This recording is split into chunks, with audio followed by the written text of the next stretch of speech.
就是在梦境中，怎么会有一个人开我的那个遗体捷运车，然后我坐在后面，哎呦，他就一直往山路开。你是乘客，对，你是被服务的对象。我想说，谁在开我的车啊？哎呦，然后我就说，立项，你被吵到去对。哎，然后结果我就再重复问他，不理我。结果他一回头，就是一个死人的脸。哇，没有血色，又泛绿泛黑。哎呦，然后我就问他说，立项。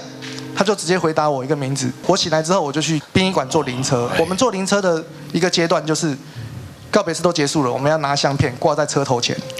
结果我一挂在车头前，那个相片我一看，怎么有点面熟？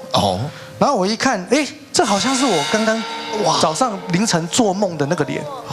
结果头一转，往那个告别式外面的牌子会有写名字，往生者，就是那个名字，某某某。